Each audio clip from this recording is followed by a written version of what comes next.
Howdy YouTube, howdy world. George Bush Pimps, aka Steal This World at you. It's about the last time you're ever going to hear me say that on the Steal This World channel, because from here on in it's just going to be Steal This World. Some time ago I had the plan to make this Steal the World, and I mean Steal This World was actually the first account I created. I created that before George Bush Pimps, because I came to YouTube with such hope, thinking I could share intellectual ideas, things I had learned, research conclusions and such, but ended up you had to have a little sharper teeth than that.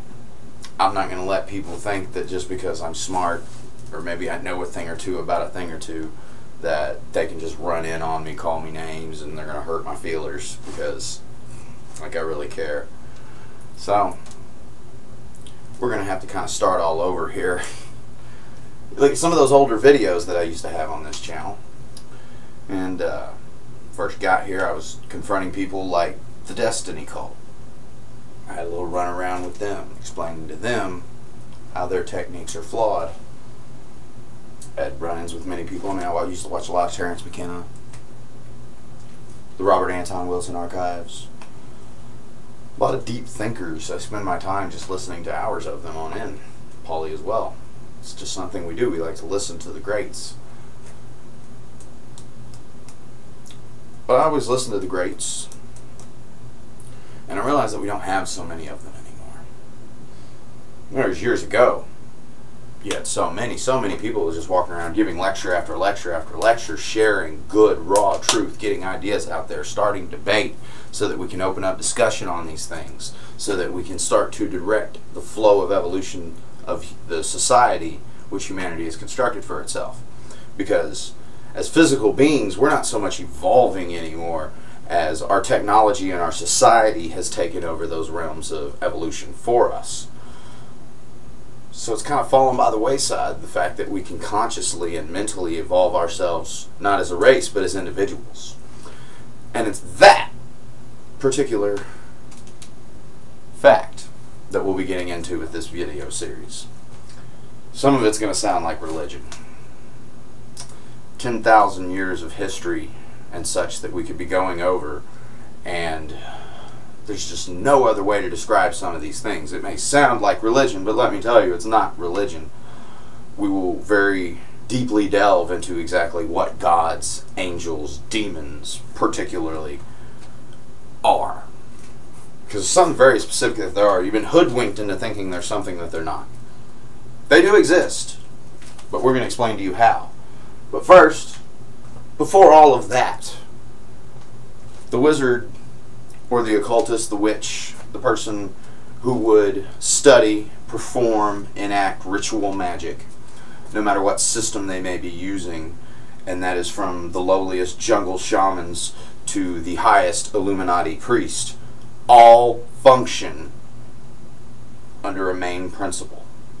Now, a lot of people would tell you that that main principle is as above, so below. And now, while that is a tenet of most of these practices, that is not the focus. That is not the first thing you learn. Now, the first thing you learn is secrecy. Secrecy is something very big. The magician, as we will call them from henceforth, never reveals to the profane exactly what is going on. Never reveals to them the secret knowledges that they know and the rituals they perform. In fact, it is told within grimoires that many of the rituals you would perform, such as, say, a satanic ritual of destruction, just for an example, if you wanted to cast that, while this is a group ritual, if the group were to, after the ritual, blab about it, would lose some of its effect, because then the profane would become involved in it, and there's a reason for this, but we're not going to get into that just yet. We're just touching. We're trying to ease you in here a little bit, because we got a lot of stuff to go over here. Secrecy. That's their main tenet. Secrecy can be summed up in a statement: while the man who is responsible for this, the man who I researched to find this out, to learn this and figure out what it was, is named Douglas Monroe. Douglas Monroe, as I've wrote 2 books, 21 Lessons of Merlin and The Lost Lessons of Merlin, both of which claimed to have secret knowledge obtained from documents. Kidding. He'd seen the Book of Fairylet, in other words, some ancient Gaelic texts that had somehow survived the Romans trying to destroy everything. Because of the ancient Gauls, we know very, very little except what the Romans tell us. And as we know about history, when conquerors come in and take over a place, the history that they rewrite isn't exactly that accurate. So we don't have a lot of knowledge of the ancient Celts. What we do have, we can show, is very, very old. Some would say closest to one of the oldest mythoses on the planet Earth. It revolves around the Tuatha De Danann, the first people of Ireland, because Ireland was obviously the most beautiful place on Earth, and these people were likened to gods. They could walk the earth, do whatever they wanted to. You had one that could just snap his fingers and make plants grow, and then you had another one that was a great warrior, you had another one that made the sun shine, and then you had the father one, and the one that made writing possible, and made the bards all happy, and music, and beauty, and art. All these were represented. If you think about that for a minute, there's a lot you can get into, because so many mythologies share exactly that start. And there should be a reason why all these mythologies, separated by centuries, separated by thousands of years from each other, by thousands of miles from each other, still share the same origins, intros, beginnings, stories, characters, plots, all of them. They're all interrelated, and there's a reason. But we start out with secrecy, and this term here, from Douglas Monroe. Now, I had to tell you a little bit about Douglas Monroe, because you've got to know he's not the sharpest tool in the shed. Those are 2 of the greatest books on ritual magic ever written, let me tell you. For someone who doesn't know what they're talking about, for someone who isn't into the whole thing, it might be a little bit more easy for you to get into than picking up, say, a copy of Buckland's Witchcraft Workbook, which is pretty heavy stuff, and it's also very old school, so it's hard for the younger generation to just drop into something like Buckland's. Merlin, he uses guided meditation and story setup to make you feel as if you're focusing and you're meditating and getting in the moment as such, that you are Arthur and you are being taught by Merlin himself, and you are raised up as a child, and then in the Lost Lessons of Merlin, that's obviously when Arthur was king and other things he had to go through, and it really gets into the legend of Arthur as translated through the Book of Fairylet, which he claims to have seen. A lot of people try to discredit him, and I find very little that I can find back to credit him. Why do I have to keep saying that? If this, whatever this is here, is going to start out my lecture. Why did I pick the William Cooper of the occult world? Well, because this is about the most awesome statement ever made. This sums me as a person up completely. If you can understand this statement and how I perceive this statement, because there's several ways to do it, you can understand me as a person, and you can begin to understand yourself as a person, as that's really the ultimate goal of all this. Ye Gwerian Urban Bid. I don't know if my pronunciation's right. That's what it looks like to me. That's how I've always said it. The truth against the world. The truth against the world. Now, as the ritual magicians who typically hold these secrets and keep this society behind society away from you, to keep this kind of knowledge away from you, read this to tell them their secrecy is okay. They know the truth. They know the truth. So they are the truth against the world. We're the world. They have the truth absolute. We are the world. They are against us. They keep their secrets against us. They, and that's what we just call them, because it's not like I can point to any of them. That's why secrecy is so important. You can't even put a name on these people. any name that you've ever assigned, whether it be Rockefeller or Rothschild or any of those people, pale in comparison to the actual forces behind them. You've got to learn to see how this occult system is built, and we're going to get into it very deeply. But to start, you have to understand what this can really mean. This statement right here, as purported by ancient Druids, or Merlin taught to Arthur, was taught to him as a tenet of secrecy. I've always read that a very different way. Is anybody else reading that a little differently? The truth against the world? Is anybody else who's questioned the world around them, who has questioned, researched, and found their own answers and come to their own conclusions, read that a different way? I read that a very different way. The truth against the world. No matter what the truth is, no matter what people might do to me for it, or how they might perceive me for it, I'm going to stick to the truth. You're going to make me confess something, and you're going to torture me until I confess it, even though I'm not guilty of it. You're going to torture me until I'm dead, because the truth is against the world. No matter how many forces, no matter how much they put against you, you hold to that truth. You tell people the truth. Knowledge should never be secret. Anything worth knowing should never be a secret. We should all share this knowledge. We should not compartmentalize our group consciousness so much that we keep things from each other. So the truth, ladies and gentlemen, is what is ultimately going to save you. And that's a bold statement. That's a really bold statement.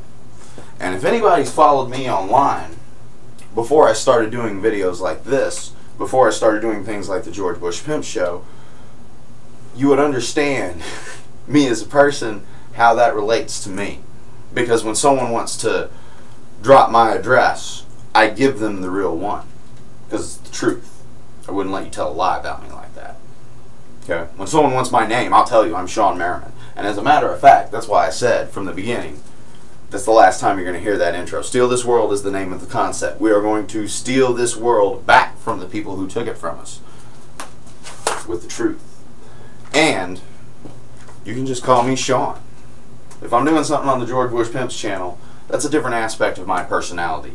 That's a different beast. That is a character that's not even really me. So, it's an acting thing. Totally. This is kind of more me.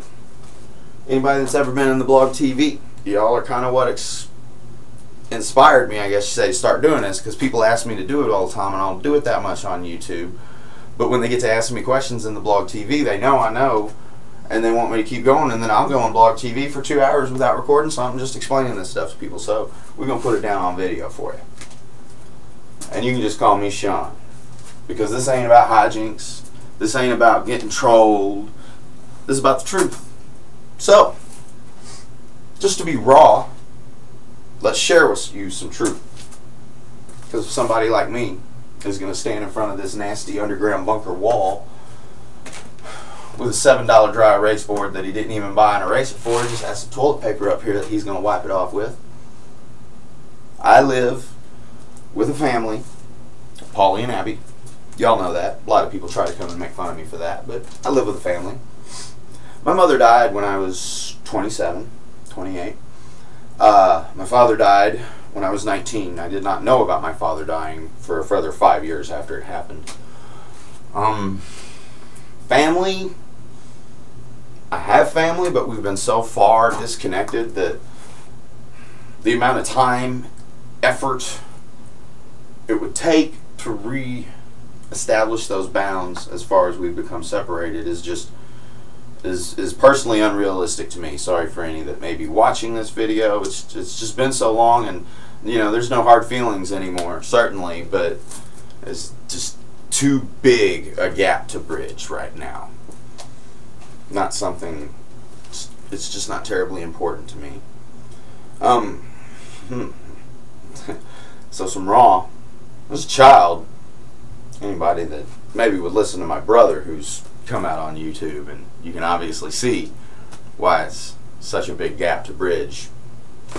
But forced me to reveal some things about myself. You know, it's not, you may always tell the truth, but there's certain things that happen to you that you don't always just want to come out and tell people about. But unfortunately, as these progress, this subject will come up.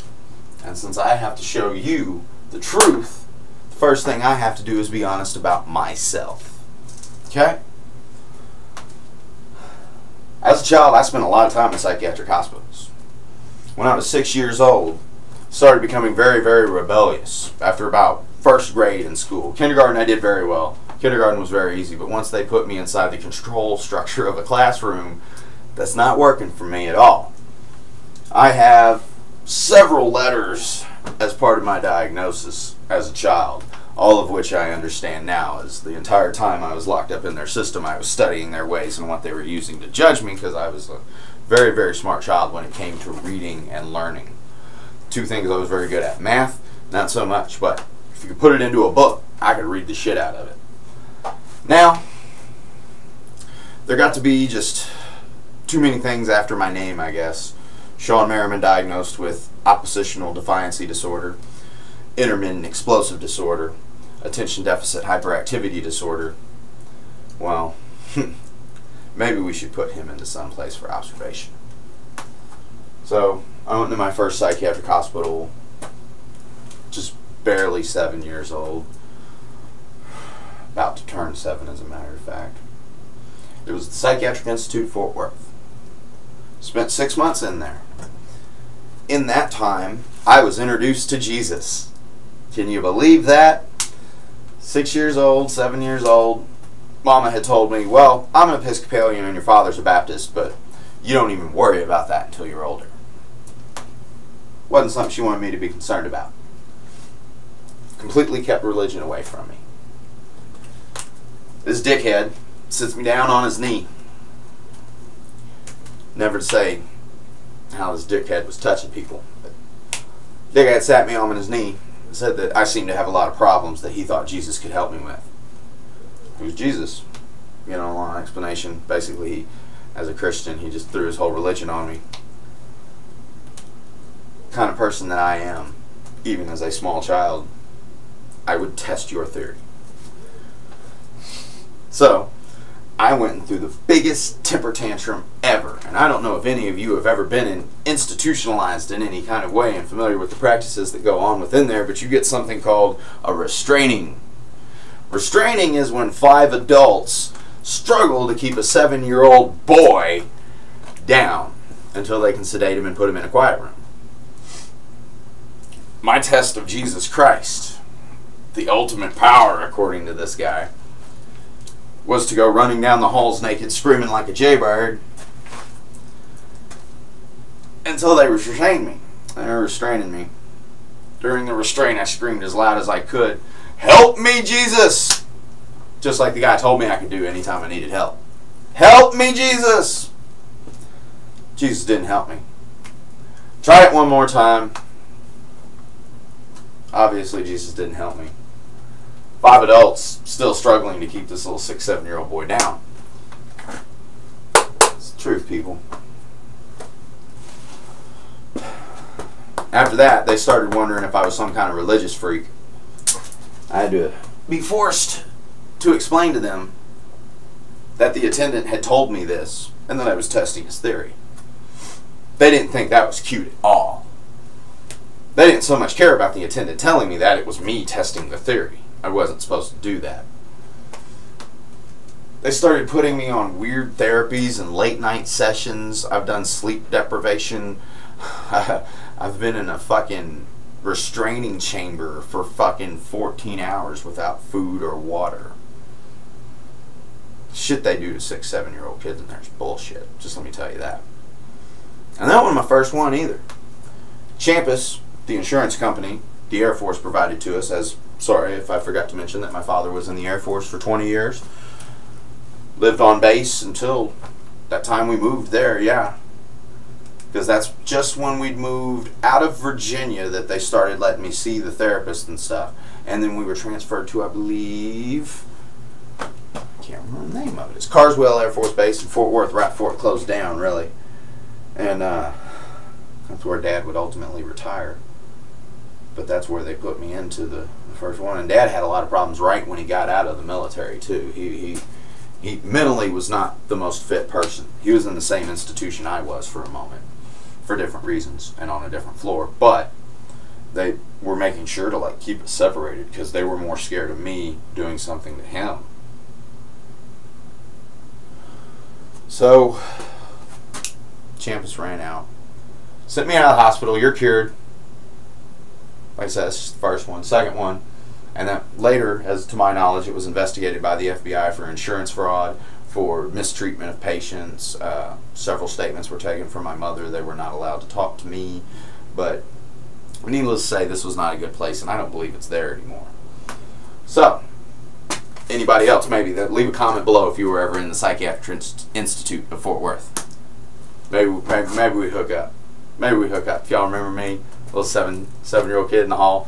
Remember when I wouldn't take showers because I saw Psycho and I thought if I took a shower, a lady was going to come in and kill me, so their solution for it was to have two ladies strip me naked and make me experience my first boner while I'm in the bathtub being bathed.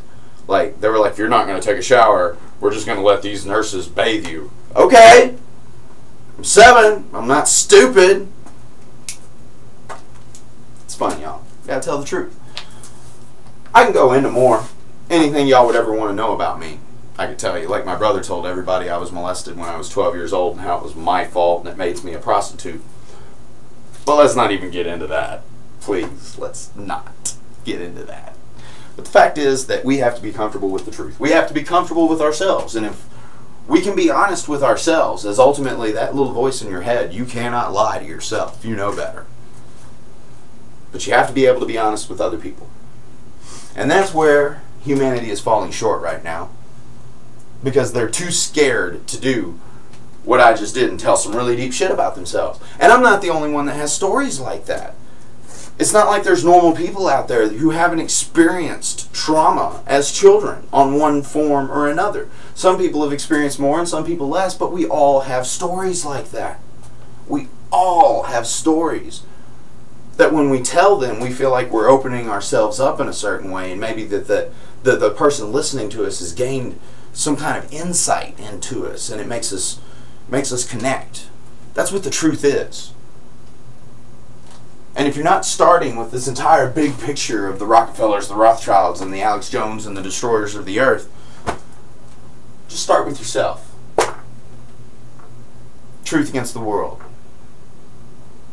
And that's where we begin our journey. Did you know something deep about me? As an exercise, I would like all of you participating in this video seminar series released on YouTube. I would like each of you to find something about yourself that you would consider private mostly. Something that you wouldn't normally just go out there. It's something you've kept repressed. But if we're going to free ourselves, we have to free ourselves with the truth. So I want you to find something that normally, like I just said, that you would normally keep private, and I would like you to either make a video response to this, which would be great if you can do that. You make a video response to this, share your truth with us, and we can have open, warm feelings and community and shit like that. Or just leave it in the comment. Share something of yourself, something personal and something that's something you would normally consider a secret, because the truth is what we got to get to. Okay? Now that we've gone over that, and we know the first tenet of occultism is secrecy, the first tenet of what I'm teaching is truth and openness. There's where the forks, and we're going to show, that's why we're going to show the forks, two paths to follow from this one statement. And the whole time we're going to discuss both mine and theirs. The truth against the world, ye were in urban bed. So, let's get down to some just raw, unabashed truth.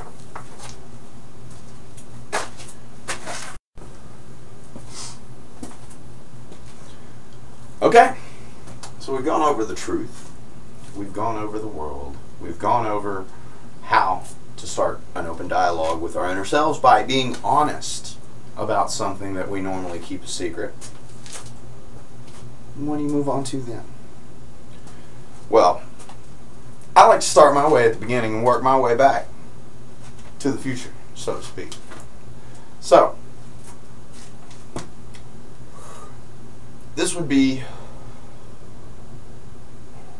is an ancient telling of exactly how the universe came into existence. Combobulated, different cultures have shared this. You can't attribute it to just one, but it's a very generalization of all of them put together, and this is basically what it ends up saying. So in the beginning, the universe was nothing. Exactly that right there. Nothing. Nothing there. Until something happened. And the minute something happened, and we can't tell you what happened, good Lord, can we not tell you what happened? You have to be there. The first anything is unperceivable. It's not something you can experience rooted in this fourth dimensional consciousness as we are. And we'll get into that later too. But the minute, the second, the microsecond, those didn't even exist. Hours didn't exist. There was no time passing. There was no gravity. There was nothing. Nothing. You can't even call it a void. Nothing. Perfection. Perfect nothing. And all of a sudden,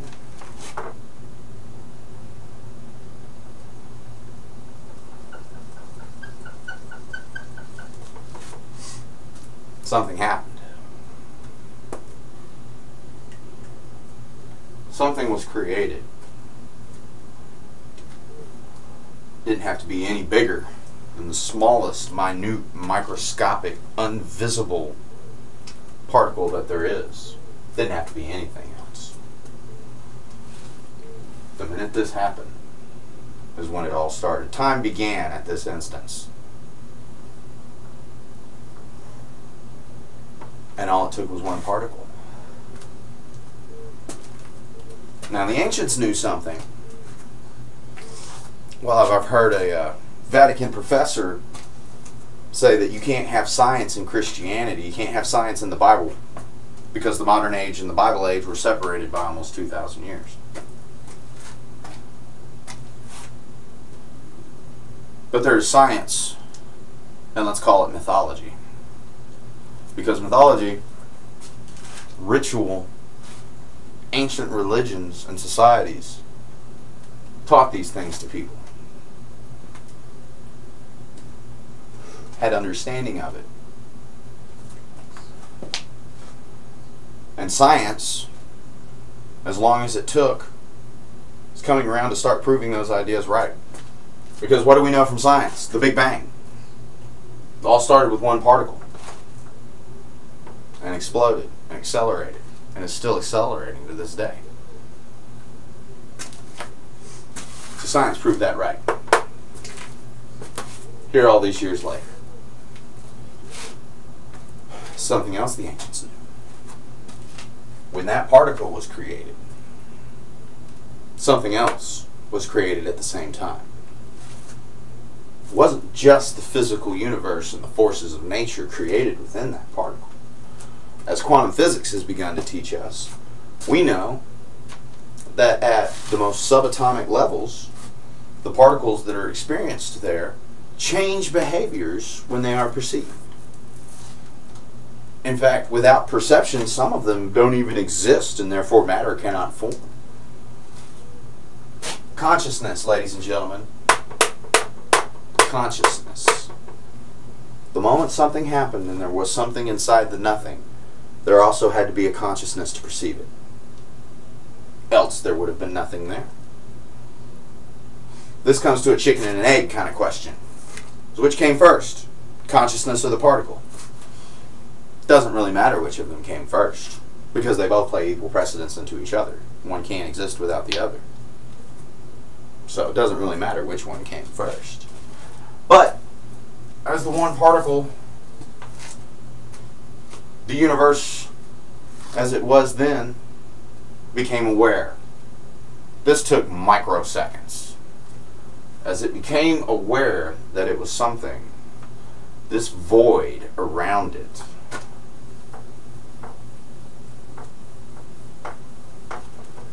started to fill itself up. So we went from this particle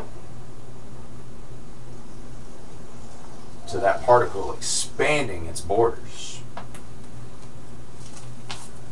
This particle erupted, and consciousness with it to expand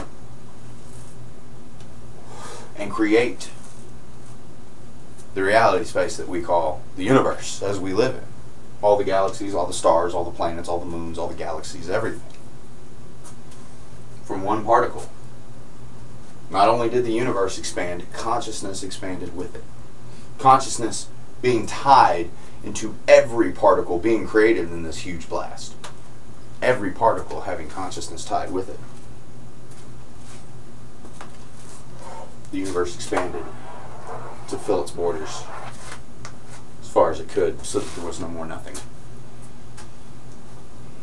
Then when it had this space, perception evolved even further to realize, like, this big old space with nothing in it. What am I going to fill this space with?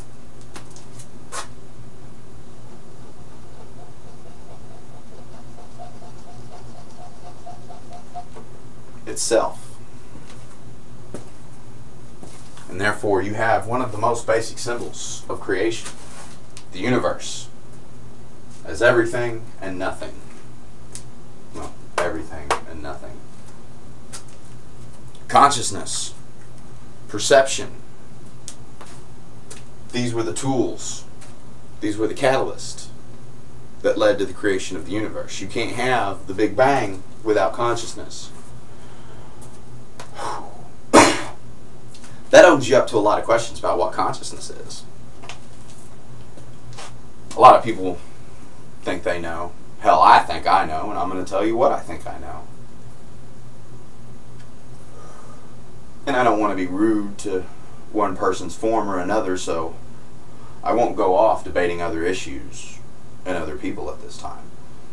It's not a debate I'm in for. It's an open exchange of ideas. That doesn't have to be a debate. We share with each other. Yeah. So consciousness, to me, and don't read too little into this, it's very simple.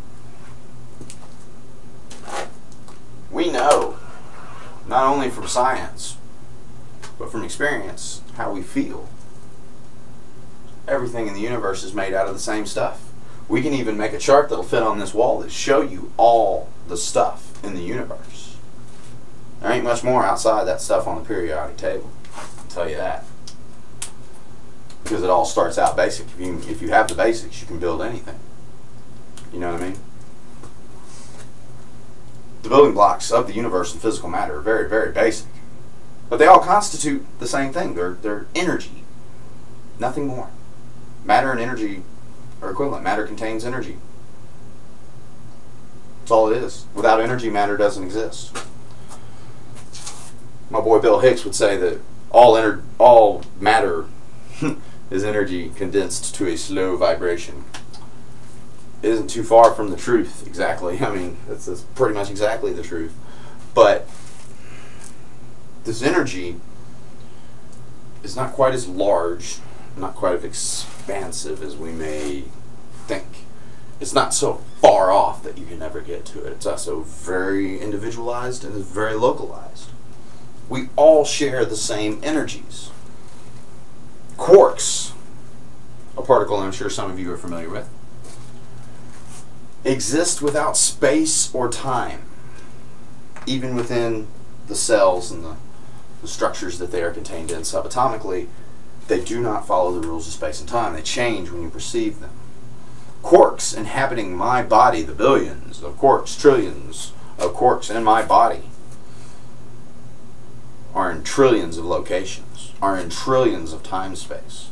Quarks in my body are sharing space with the sun 400 million light years away. Quarks in my body are wiggling all through you right now, and your quarks in mine. They exist without space or time, and they exist within all of us. So what does that tell you? We share something. We share something very deep. We share all of that. Whether or not you can see it or not, you don't know. But you can see it. You just have to train yourself to be able to. So we all share that energy. We all share that consciousness, that vibration that keeps us all attuned to the same frequency and creates the reality we see around us. We share in all that. That's our inheritance. And the funny thing is, when you realize that we're all the same energy, when you realize we're all one, you can start getting into some pretty interesting areas. I mean, I think plenty of people get into the subject of being one. But there's another statement that I believe we've been misdirected from.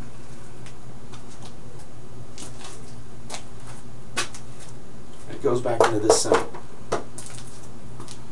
Symbol of creation. The universe is everything and nothing. I'll go back to that. Anybody think how being one with everything has to do with that symbol? Because it tells us the truth.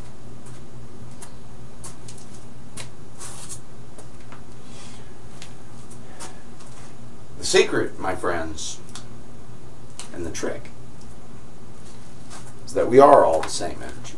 And not only are we all the same energy, we are the same consciousness.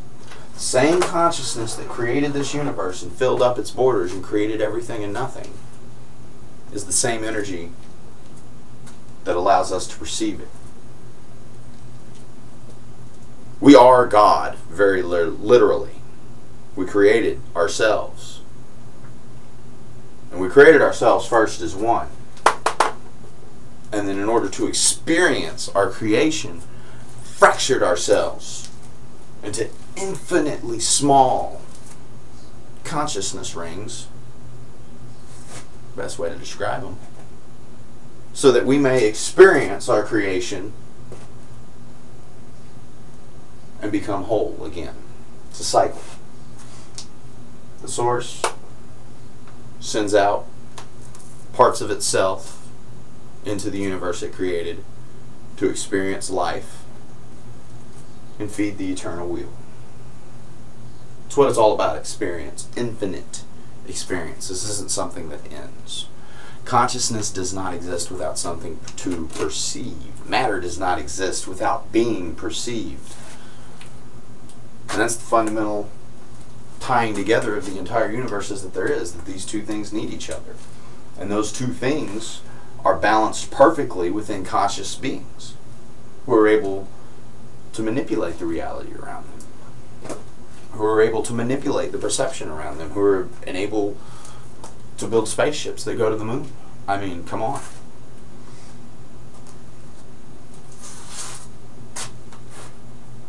Consciousness. We all share it.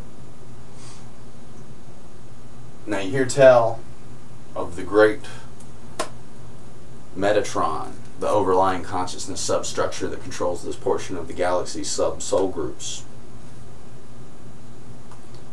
It's kind of a good metaphor. It's a very good way of getting someone who would have a difficult time perceiving something like this to understand it, even though you could never associate such a name with such an entity. But, so to speak, that we are all one thing. We are one person experiencing everything omnipotently. The only way to experience everything omnipotently is through individual connection. We, as a greater consciousness, created ourselves to be smaller consciousness in order to more efficiently take in experience and occupy our mind. In doing this, there are certain levels. We're not going to get into the levels just yet, but they do come into play when we're talking about being one. You have to first understand what being one is, because we are one is a very solid truth, but it's not the correct teaching of the phrase. While it is good to know that we are all one, you shouldn't just stop there and revel in it. too many people just, oh, we figured out that we're all one and we're going to love each other all day. It's not how it works. Perceptually, love and hate don't exist. There is only raw experience. You must experience to become a complete soul, good and evil as you would perceive them. You must experience good and bad. You must have horrible things happen to you and equally righteous things happen to you. But while you think on such a small scale that your energy as it is recycled back into the reality so many times, is that why would you have just been stuck on this one planet the whole time? See, people don't just reincarnate back into human beings and on Earth. Space is infinite. We share quarks with everything in the universe. Why would we be limited to reincarnation onto one planet of existence? Even one plane of existence when there are infinite planes of existence to be exploited. You have to get the idea into your head that we are one and we are eternal. Energy is never wasted. We recycle and funnel back in every time to collect new experiences. And we all just feed it back to the part of ourselves that we share. The one. And for people that want to, you know, build the bonfires, get naked, and oh, we are one. We love you. I'm all with that. Enjoy yourselves, man. It's your time for that. But don't be so naive to think that in future incarnations that you're just going to be like that the whole time, and that's going to be the secret that saves your soul and lets you be Buddha or something. Because it's not. It's a waste of time. And the more you run away from experience both sides of the coin, the more both sides of the coin will force themselves onto you. The secret is not to be one with the universe. The secret is to be one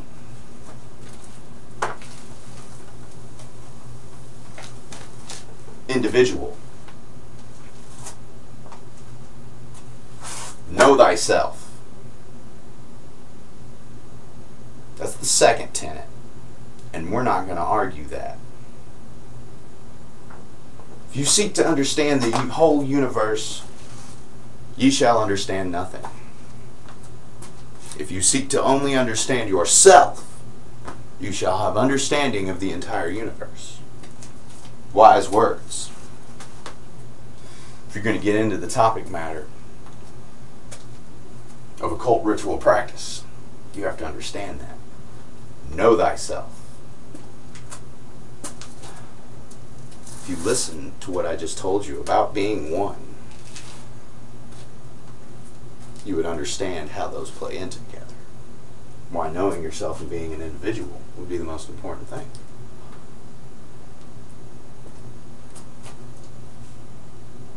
The trick and the secret of all that is to be one as an individual, not one of the group.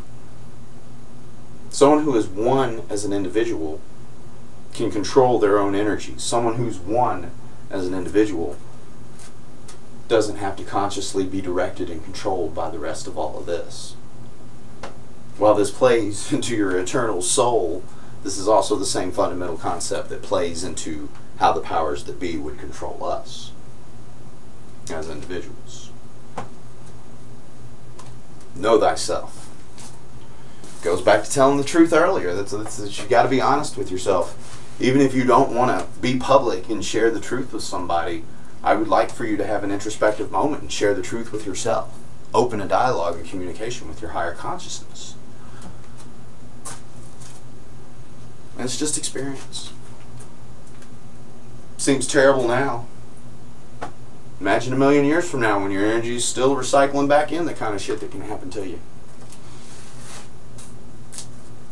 But what we're going to get into, and if you want to take my advice and you follow along, you won't have to go through any of that.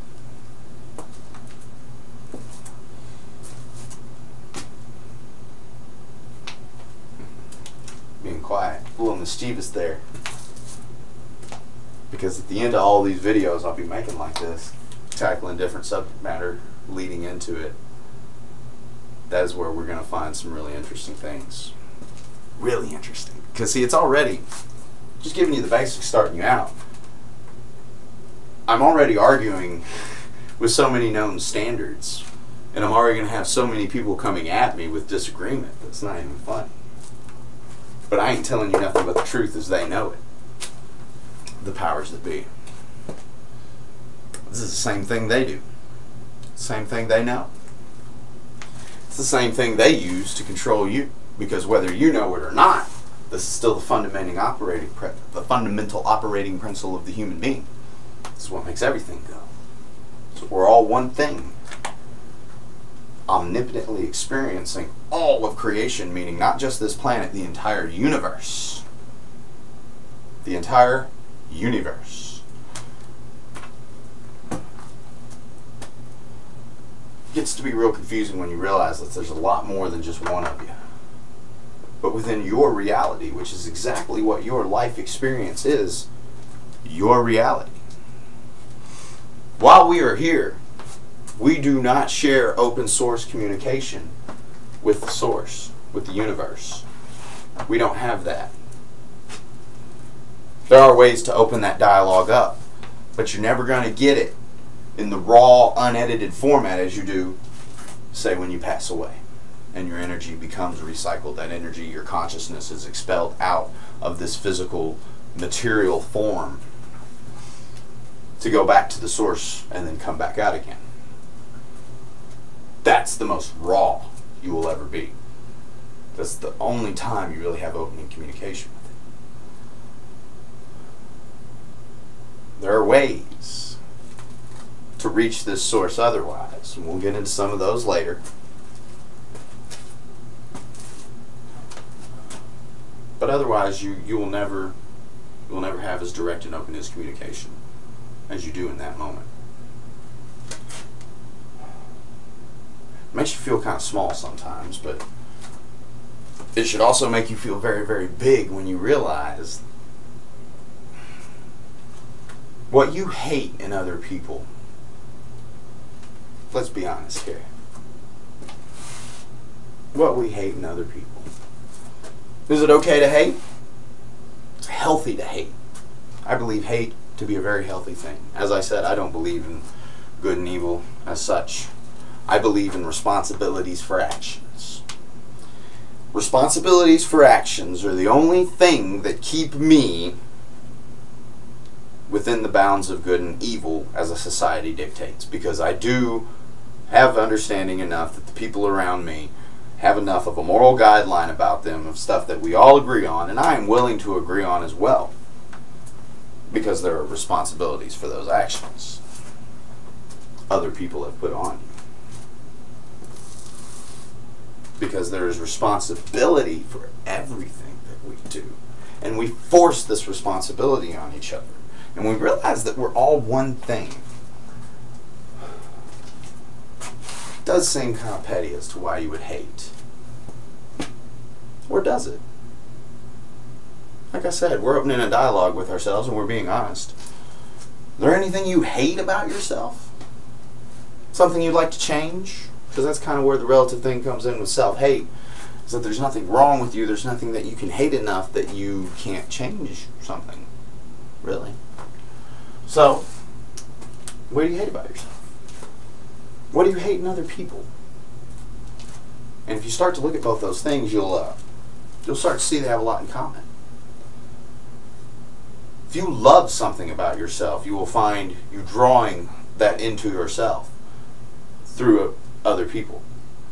You see in other people what you want to see. So if someone exhibits certain traits and they really get on your nerves, and you just kind of get that feeling from meeting them that you don't want to talk to this person very much, you know, that you got to go to the job and see them all the time, and you just keep your distance, you know what I mean? You know better. You get that feeling. Something about that person is very much in common with you. Because when we draw that into ourselves, is what we're doing. We're drawing these energies that are likened to ourselves into our reality. So when you realize that the everyday people you are with every day, and that you're around, whether they be family or whether you move around a lot, you know, there's a lot of varying factors to it. But we draw these forces into ourselves.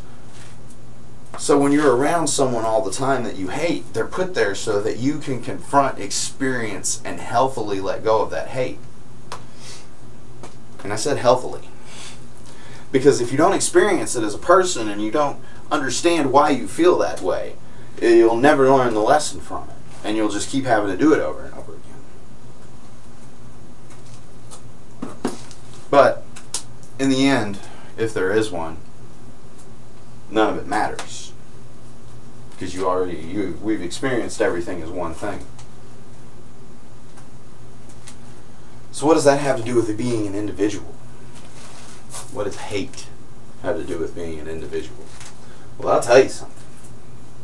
When you tell me and you come to the realization that all things are the same energy, that we are all one conscious being experiencing itself through an infinite amount of viewports,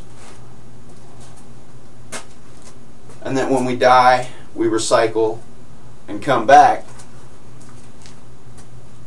I get pissed off.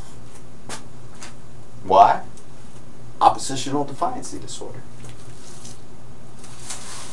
While I may be made of the same thing, and while my consciousness and the energies within me may come directly from that source, my best intentions do not lay with that source. I am served best in this reality through survivability by serving myself. The more that you get into yourself, the more that you begin to understand yourself, and the more that you understand that it's best to be an open and communicative person with yourself, the more you may, be as me, come to hate this system of control. It's what it is. It's a natural order. It's just the way things are. There's nothing you can do about it. Or is there? So what we want to do is open a dialogue with ourselves. Be open, be communicative. We want you as people to open up to yourselves first, so that then we can open up to each other and we can experience dualistic emotions in the proper manner, so that we become more complete in our understanding of both ourselves and the entire universe. That's basically the start of what we're going to be talking about. It's a good way. I want you to work on that for a while, and then we'll come back to some more stuff later, and we're going to give you some more little talk here. So we know that the secret is to be one as an individual, not one of the group. Okay? And that also goes to the truth against the world. So what's next? We know how the universe was created. We know how the energies within us and our consciousnesses are shared. What else would there be? If you know that much, you know a lot more than most people do in 20 lifetimes. Thing is, there's a hell of a lot more to it than that. Because in the physical reality that surrounds us, in the physical world we inhabit and share, in the society that we evolve and create around us, there become factors, variables, so to speak. You get a dualistic world. Groups A and groups B. Some people may want to label this as group evil and group bad or whatever, but we're just going to label them as A and B, something plain. We don't want labels that stick to how these things go, because we realize how good and evil are based on perception and the person performing the act. On one side of this, and we're not even going to call it good and evil, I've got a better idea just coming up with that right now. On one side of this, we're going to put the people that know. People that know what the truth is, the people that know how we share and inherit reality together, the people that know how we all are the same thing. Call them the powers that be, Group A. Group B would be us, normal people. By the end of it, you won't be exactly normal people, but you won't be one of them either.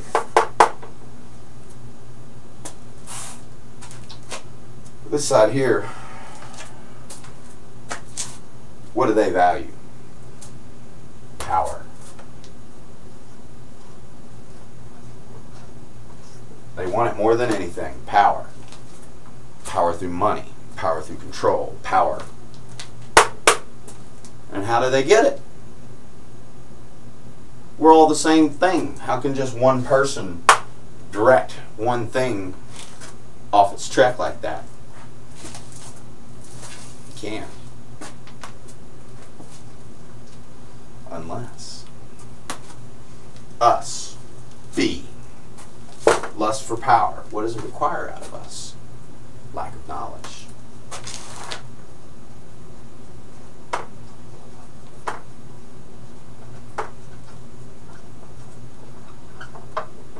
They keep secrets.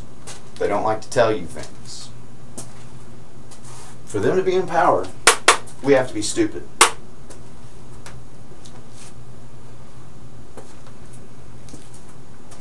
Power stems from secrecy.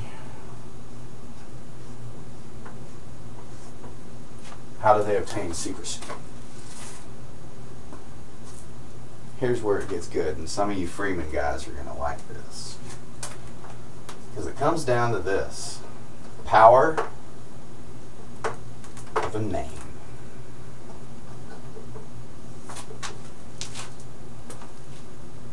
Remember earlier when I said the people who were really in control, who really practiced, who really held these secrets from the ancient times as they were written in the ancient times. You don't know their name, do you? Everything that you can put a label on, everything that you can put a name to, isn't the right thing. They can put a name on you.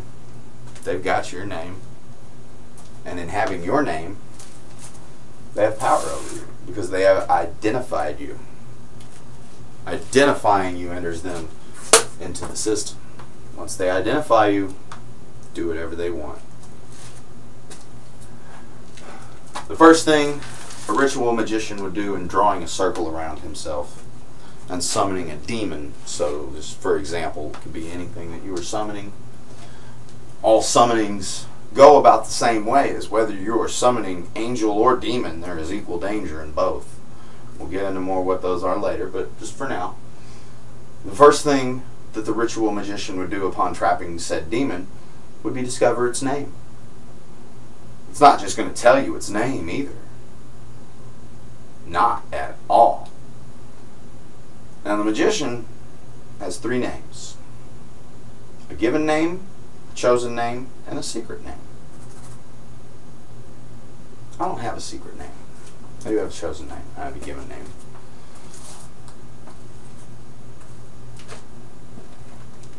And I give you my given name. That doesn't give you my chosen name. And truth or not, secrecy does come into play in some places. You don't just be telling people your chosen name. Because that's your real name. That's your real identity. That's where you shelter off the name that they give you and identify you with.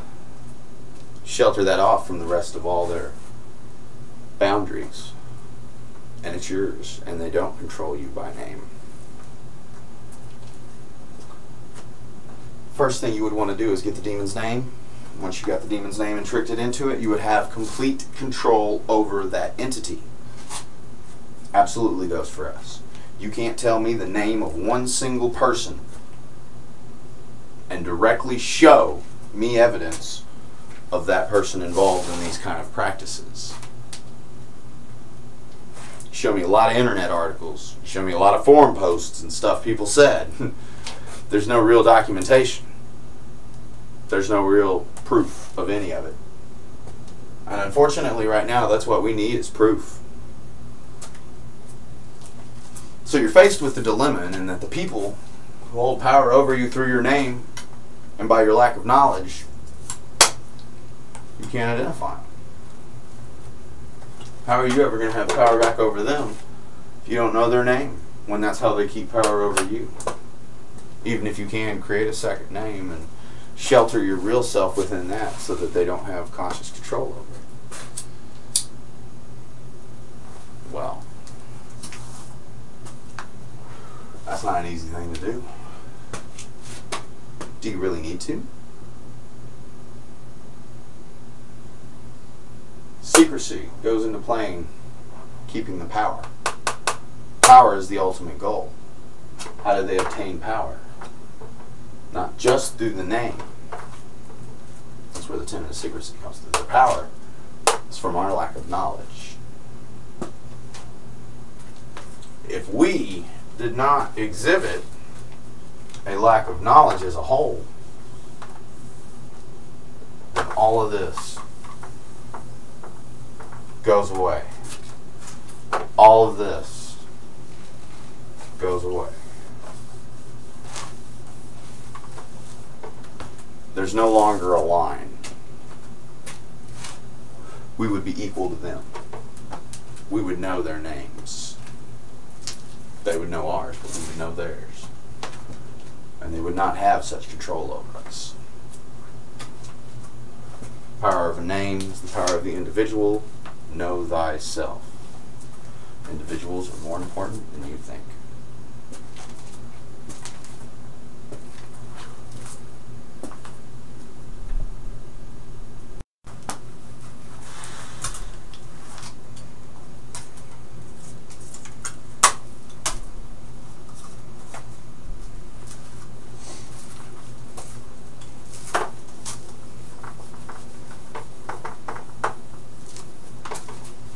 Okay.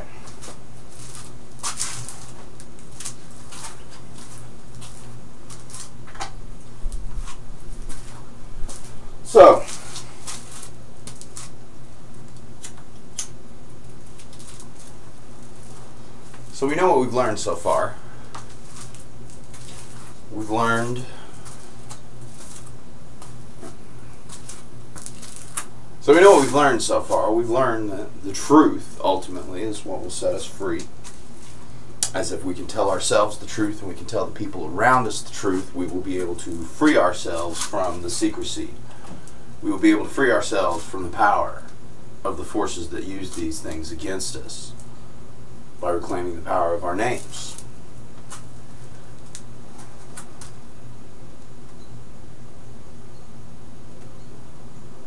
Where are we going to go past that? Well, this video is already pretty damn long. And they will be this long every time. This isn't going to be something I do that's just short to the point so you can watch a 3-minute video. This is something, put it in the background. Pay attention to what I'm saying whilst you go on about your duties.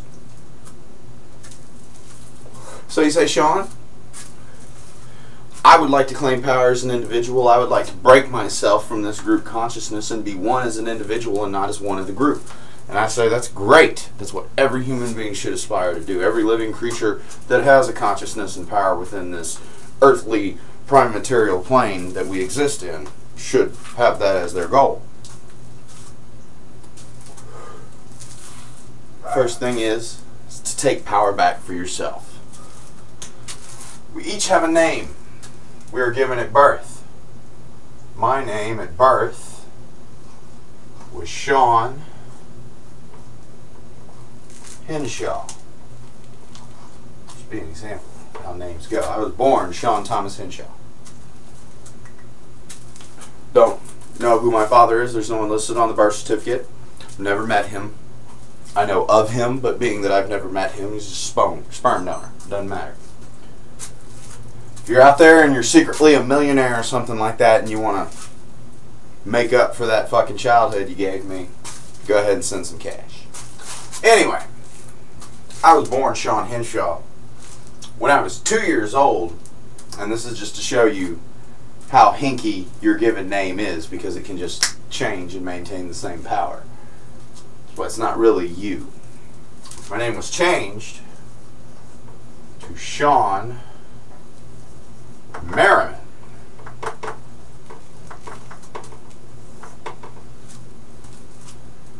Now, a lot lot of you are thinking right now that I put those names up there. But I just told you that the powers that be control you by knowing your name, by having your identity. Similarly, on YouTube and the internet in general, there's a game people like to play. As in, when someone's trying to be anonymous, you want to find out their name, and then once you have their name, you have power over them. Well, it's the finding out the name that gives them power over you. I've just taken away every last bit of power they have over me by putting that name out there. They can go on all they want about where I live and who I am and what my proxies are, where my IP address is, what I log in from, where I live, who I am, what I eat, what I shit, everything. By taking away that opportunity for them, I've claimed that power over my name. They don't have that anymore. When you remain anonymous and you don't claim the power of your own name when it is put out there, you've lost the power. You've lost the ability. They win. That's why I'm not much for the anonymous game.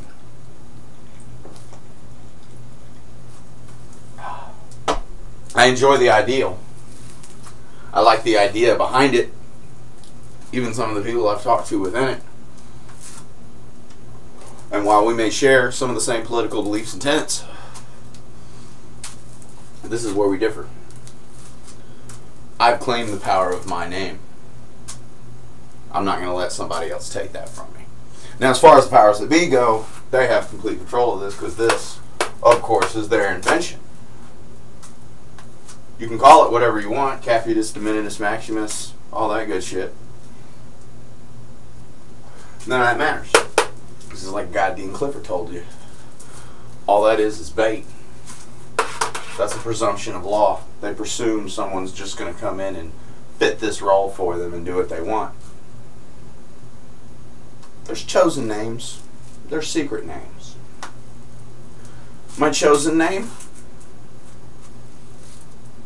as if I were to address you, as we were in the same magic circles, or we were in the same realm of research or study or intellectual equals, I would not give you this name, because that's not the name that applies to the services that I am at the time. I would give you this name. Some people know me in Second Life, and they see this name and they wonder where you came up with it. That's just the first name, Gwade. It's a Welsh word. It means blood.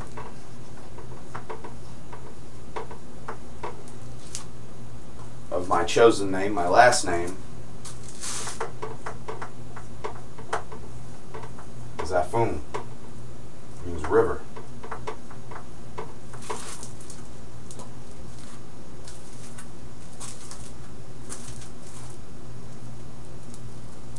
When I would perform projections, astrally project, which we'll get into such things and how they work later on, and I would meet entities, this is the name I give them.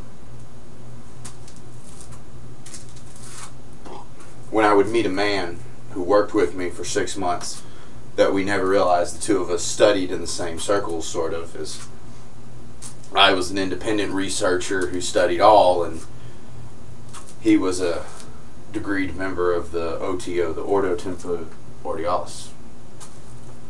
Probably the one person I've met in real life and not on the internet that was involved in such an organization. And upon finding which, we gave each other our chosen names as a matter of custom, as respect, magician to magician. Now, we all have a secret name.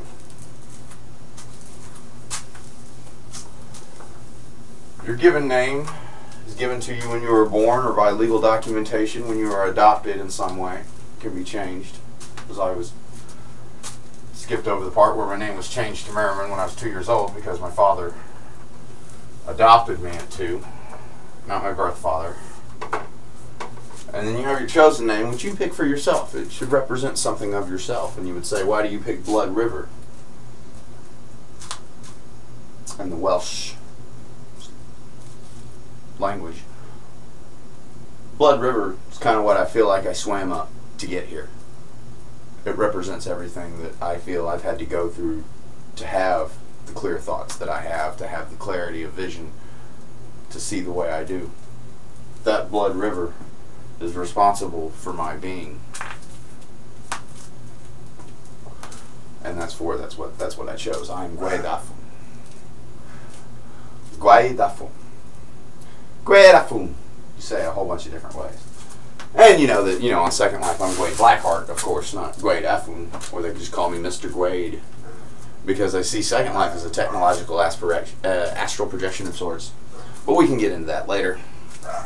Technology does play into the mystical realms, as we have already seen that in ancient times the teachings match up with what science is finding us today. Teachings such as the Big Bang, expansion of the universe, accelerating, etc.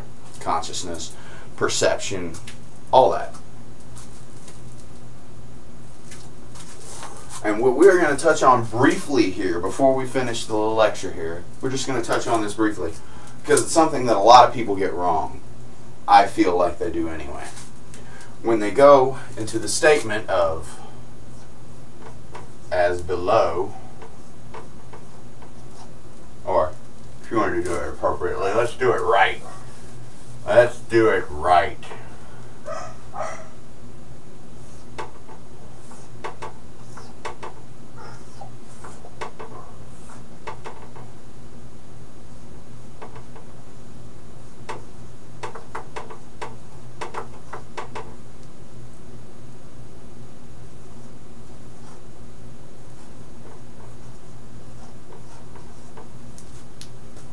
As below, so above, as represented by this symbol here, which many of you would just call the Star of David. Many of you would attribute that to the Hebrews and the Jews, the nation of Israel, the Rothschilds. It's much older than that. Much older than that. You can see this symbol in so many tribal societies that's not funny. This doesn't just show up in complex Hebrew symbology. This doesn't just show up in westernized religions. This is in the jungles. This is in the plains. This is in the woods and the forests and the hills and the mountains. This symbol. This symbol and this statement, so above, as below, so above, however, they both mean the same thing, has to do with the fact that the ancients who kept this secret knowledge of the dark mystery schools knew, in their own crude way, that a cell has a nucleus. The nucleus is surrounded by electrons and protons. Different combinations of electrons, protons, neutrons make different elements. The power base is at the center. These that orbit the power base would be, as such, us. If you can fathom as such, we would be the protons and the neutrons circling the we'd be the protons and the electrons circling the nucleus off the main power source.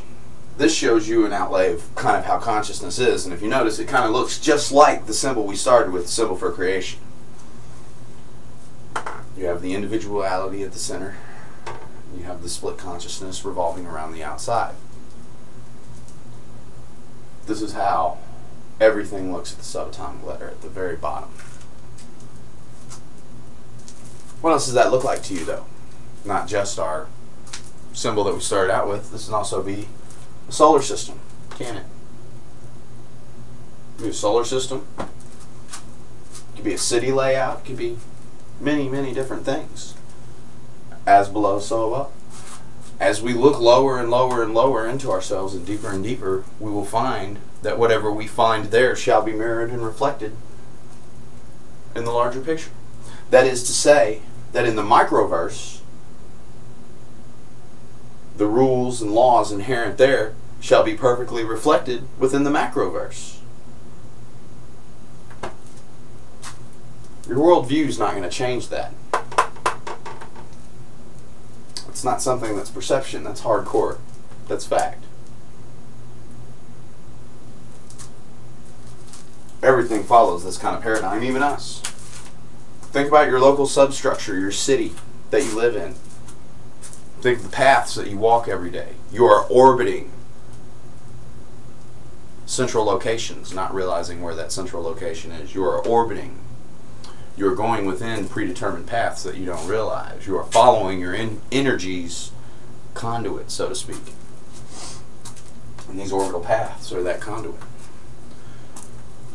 As below, so above.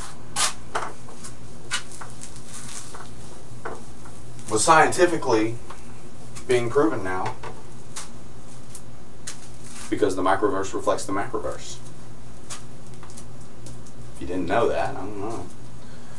Here's another symbol to get out of the way, because this one will come up a lot. The 5-pointed star.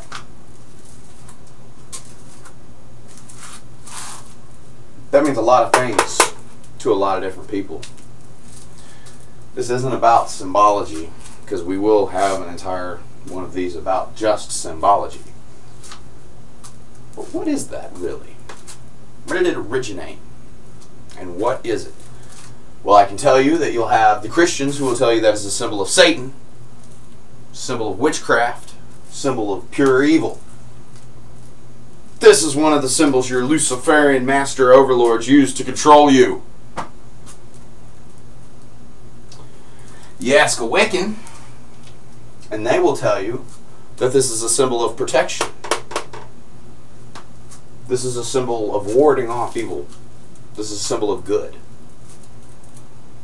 You ask a summoner or a ritual magician, and he will tell you that this is an invocation.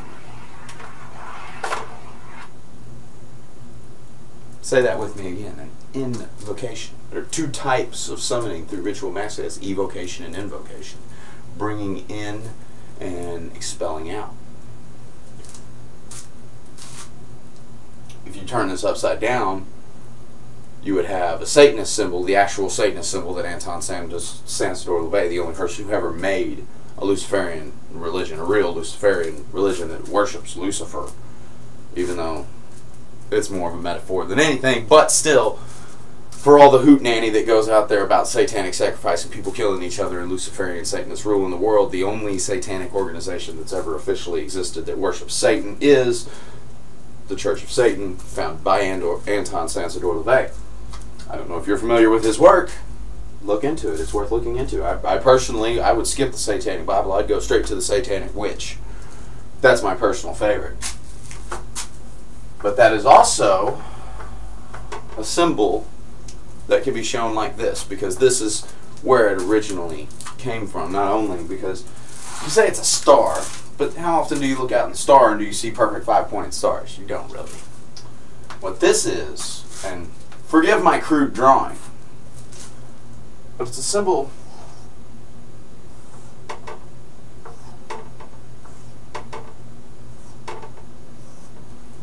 of man.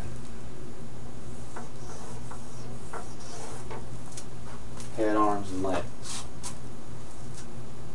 Not only is it a symbol of man, it's a symbol of the 5 elements. You say, Sean, whoa, slow down, buddy, there's only 4. No, there's 5. Just like when people think that we live in the 3rd dimension, they don't understand that consciousness creates the 4th dimension. We are 4th dimensional beings. It's something that's taken me a long time to really work out how that works with consciousness and perception, but I've figured it out. What makes the most sense to me anyway, and what I've seen and experienced. We're 4th dimensional beings. This would be the 4 elements and the 5th. 4 elements, of course, you know, earth, wind, water, fire.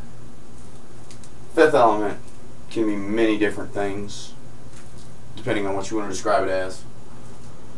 The 5th element, to me, Whereas some people would just say it's heart, it's spirit, it's soul, it's essence. It's more than that. Fifth element is the part that we all share.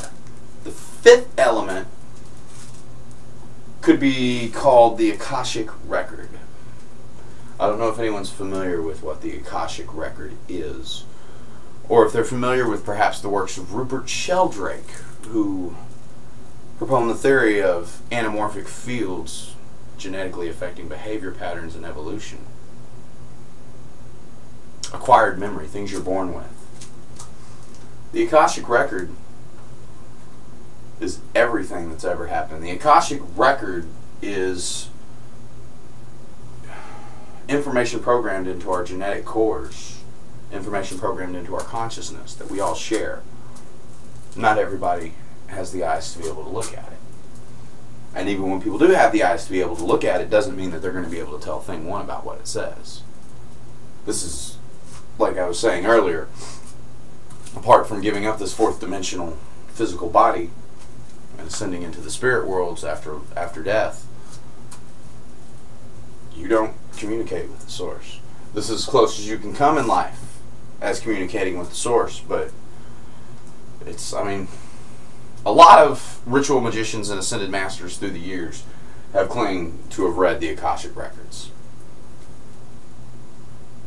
I have seen them.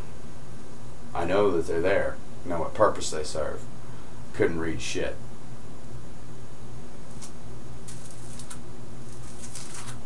Couldn't read nothing. You could get a sense. You could get an idea. But you can't read them. It's not for you in this world. But it's the part of us that we share, because it's knowledge that we all have. We just have to know how to unlock it at the appropriate times. It's not that you're going to unlock the entire thing and have entire knowledge of everything that's ever happened in the universe. You will only gain specifically the information within it which is useful to you in your lifetime at the time and your individual self. 5-star pentagram is a symbol for the race of man.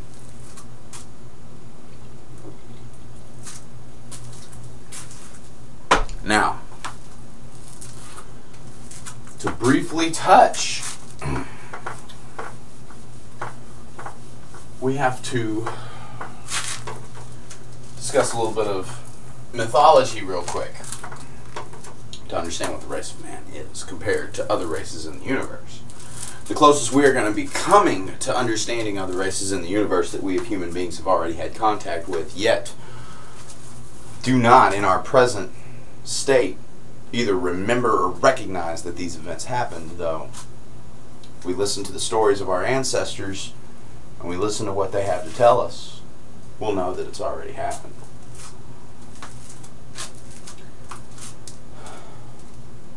Sumeria, Babylon. I know a lot of people like to talk about that. 2012 nuts like to talk about that. Yeah, that's the word I used. Zachariah Stitch. Planet X is coming to kill you. I'm not really sure how I would put this on here, but this is just a good little bit of information for you in plain English as to a subject that everybody convolutes and confuses. Sumerian creation myth said that there existed 2 races of gods. Now, from everything that I've read, I never read anything about any Anunnaki. I'll say that right now. Never read anything about the Anunnaki.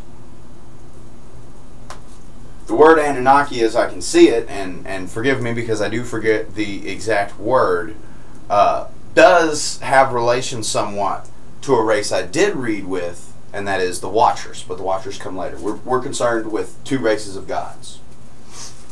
The ancient ones,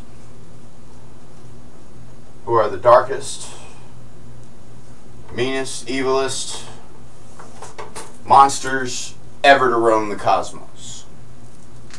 Among the ancient ones, the biggest was Tiamat.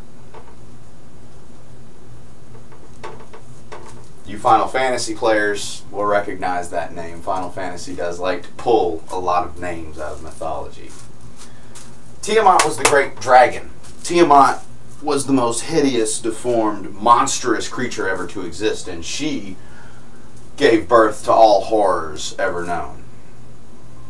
One, just to mention one, would be Pazuzu. We live in a day and age that you can even say those names. It was a blessing.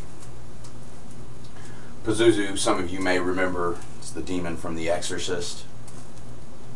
Does away with your crops, kills all your goats, kills you, possesses you, takes control. But just as an example so that you get the idea.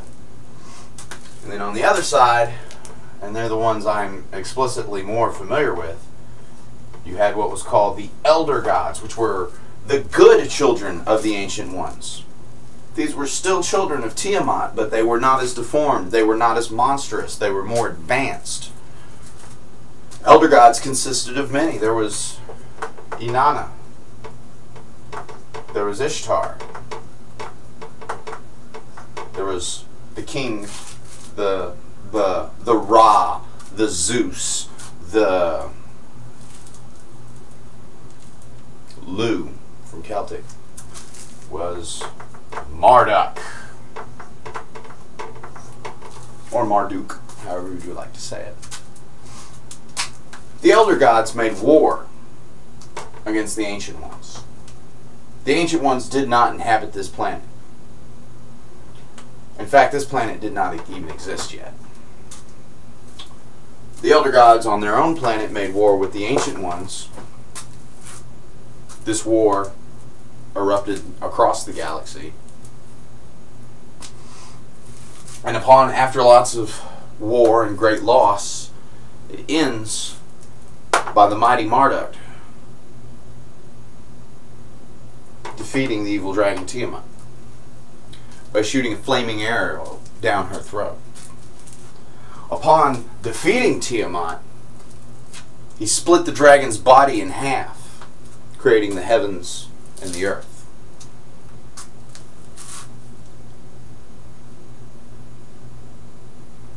When you look at Greek mythology, when you look at Roman mythology,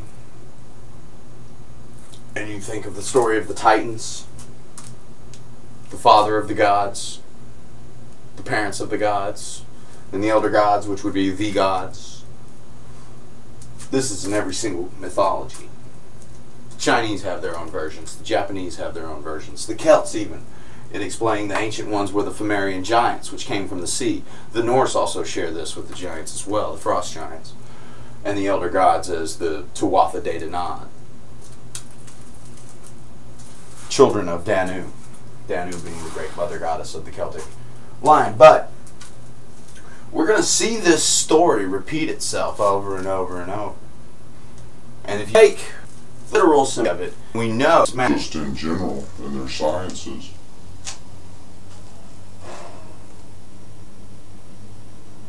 Depending on what you look in, that planet had several different names. But in the one I'm used to seeing it as, it had a very specific name, which ties into exactly what we were talking about. That planet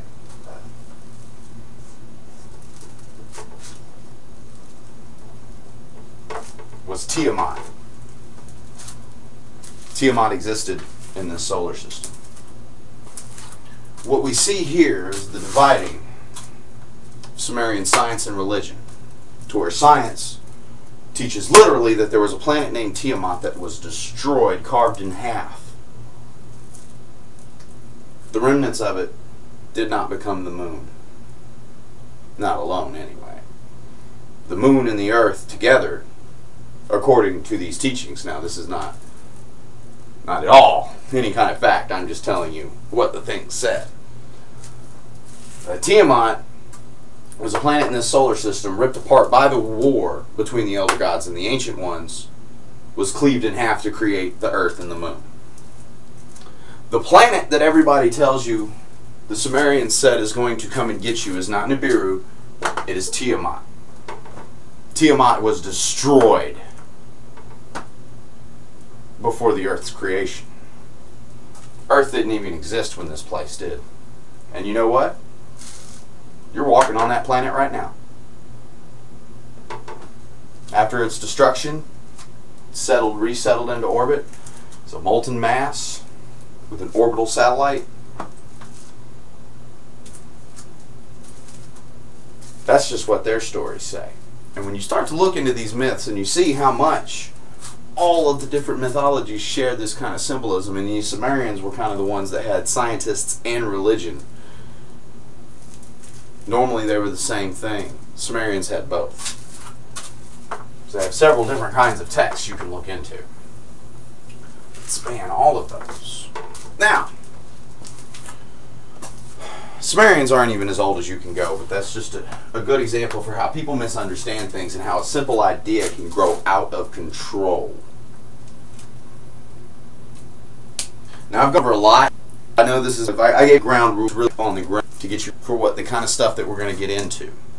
This is doing 2-hour videos. What's going on with that, right?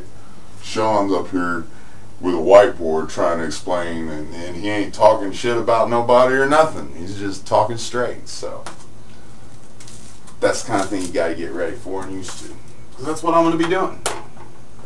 So we've gone over some basics here. Let's, you know, before we put the pen away, let's just reiterate the basics. We know the truth is our greatest weapon. Truth against the world.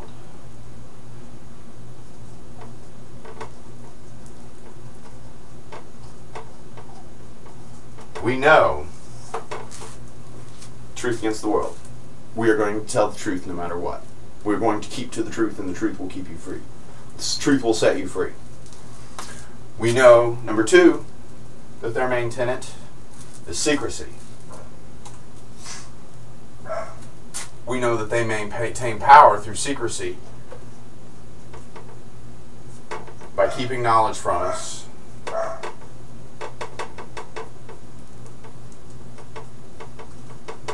and the power of our name.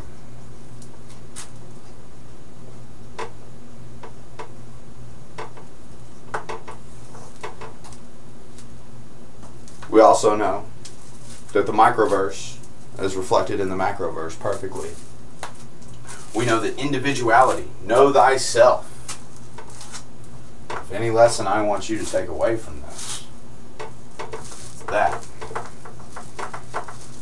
You can forget everything else I talked about if you don't get down with knowing yourself. That's the purpose of this. It's about self-exploration. And we will repeat that he who seeks to understand the whole universe shall have understanding of nothing, but he who seeks to understand only himself shall have understanding of the entire universe. So, for homework, the honesty thing. Find something that embarrasses you. Shut up! Find something that embarrasses you. Find something personal that you wouldn't normally tell people. And be truthful about it. Be open and honest with yourself and others. Because if you look into what we said about us all being one thing, experiencing itself through multiple outlets, you would realize when you're truthful to other people, you are being truthful to yourself. I'm Sean Merriman. Let's steal this world, y'all.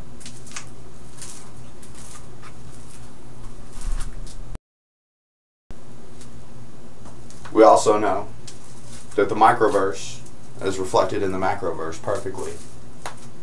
We know that individuality, know thyself. If any lesson I want you to take away from this, it's that. You can forget everything else I talked about if you don't get down with knowing yourself. That's the purpose of this. It's about self-exploration. And we will repeat that he who seeks to understand the whole universe shall have understanding of nothing, but he who seeks to understand only himself shall have understanding of the entire universe. So, for homework, the honesty thing. Find something that embarrasses you. Shut up! Find something that embarrasses you. Find something personal that you wouldn't normally tell people. And be truthful about it. Be open and honest with yourself and others. Because if you look into what we said about us all being one thing, experiencing itself through multiple outlets, you would realize when you're truthful to other people, you are being truthful to yourself. I'm Sean Merriman. Let's steal this world, y'all.